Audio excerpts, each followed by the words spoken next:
जय हिंद। नमस्कार दोस्तों, आज हम एसएससी के एग्ज़ाम्स में पूछे गए 10 इम्पॉर्टेंट क्वेश्चन के बारे में डिस्कस करेंगे जो कि पॉलिटी से रिलेटेड है। तो आप एसएससी जीडी या एसएससी सीएचएसएल या ग्रुप डी या कोई भी अदर एग्ज़ाम्स के बारे में प्रिपरेशन कर रहे हैं तो ये वीडियो आपके लिए बहुत हेल्पफुल होने वाला है। इसमें हम कंस्टिट्यूएंट असेंबली के बारे में बात करेंगे। तो मैं चाहता हूं कि आप मेरे साथ क्वेश्चन पढ़ें और मैं आपको 5 सेकंड का टाइम दूंगा जिसमें आपको जवाब देना होगा। और उसके बाद मैं आपको जवाब बताऊंगा और हर सही जवाब पे आप खुद को 1 नंबर दीजिएगा।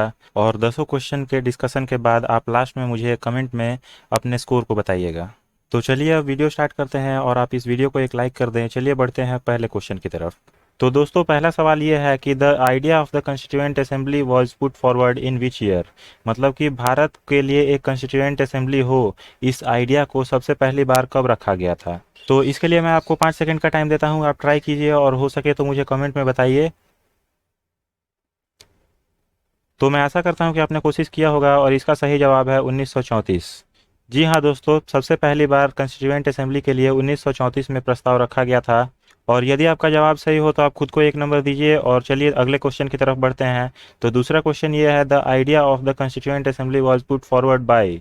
मतलब कि सबसे पहली बार किसने कहा था कि भारत का एक खुद का कंस्टिट्यूएंट असेंबली होना चाहिए जो कि हमारे कॉन्स्टिट्यूशन को ड्राफ्ट करेगा।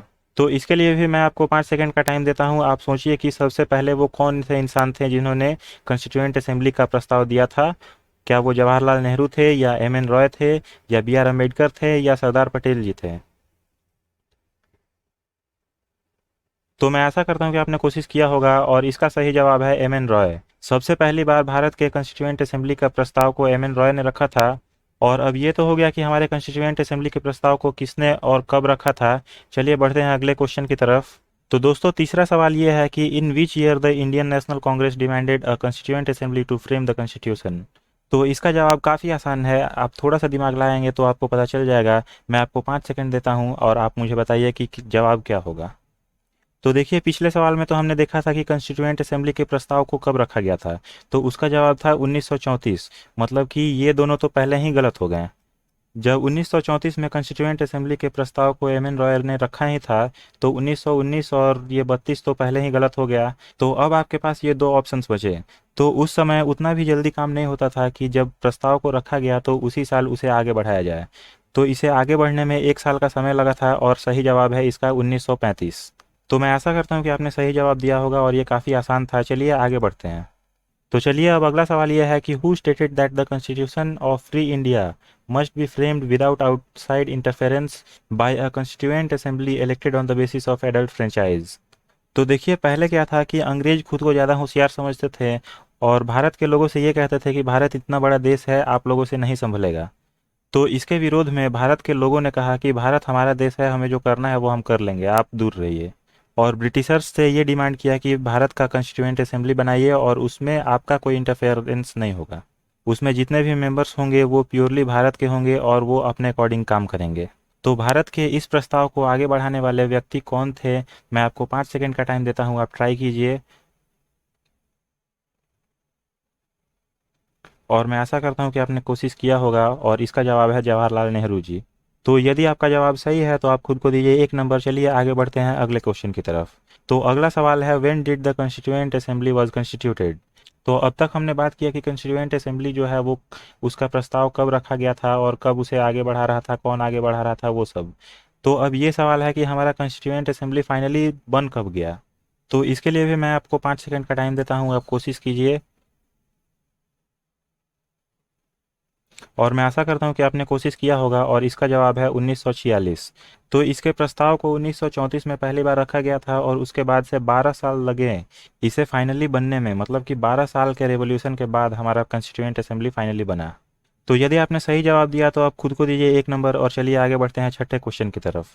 तो छठा क्वेश्चन ये है कि who was the intern president of the constituent assembly. तो ये जवाब काफ़ी लोगों को परेशान करता है और इसका जवाब लोग देते हैं राजेंद्र प्रसाद।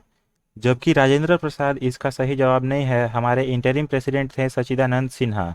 तो इस क्वेश्चन को आप ध्यान रखिएगा, हमारे इंटरिम प्रेसिडेंट थे सच्चिदानंद सिन्हा। तो चलिए अब अगले सवाल की तरफ बढ़ते हैं। अगला सवाल है, who was the first vice president of the constituent assembly. तो ये काफ़ी आसान सवाल है और इसका जवाब लगभग हर लोगों को पता ही होता है। हालांकि इसके लिए भी मैं आपको 5 सेकंड का समय देता हूँ, आप ट्राई कीजिए।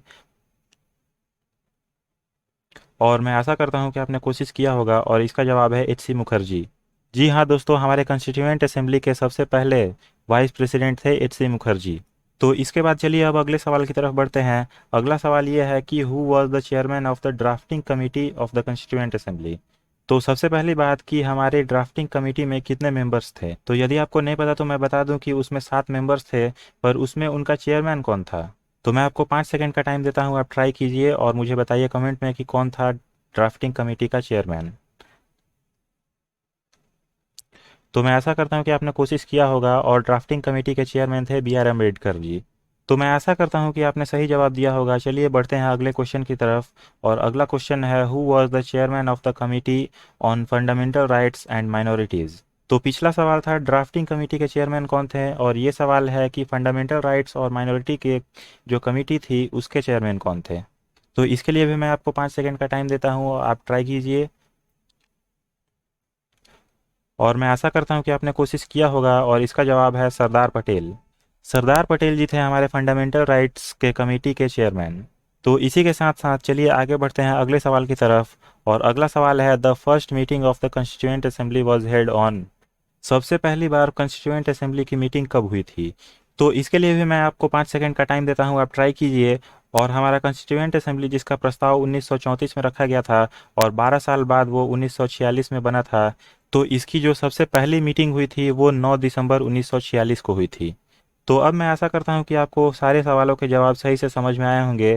थैंक यू दोस्तों ये वीडियो देखने के लिए। इस वीडियो को एक लाइक कर दें। अगले वीडियो में मिलते हैं। जय हिंद।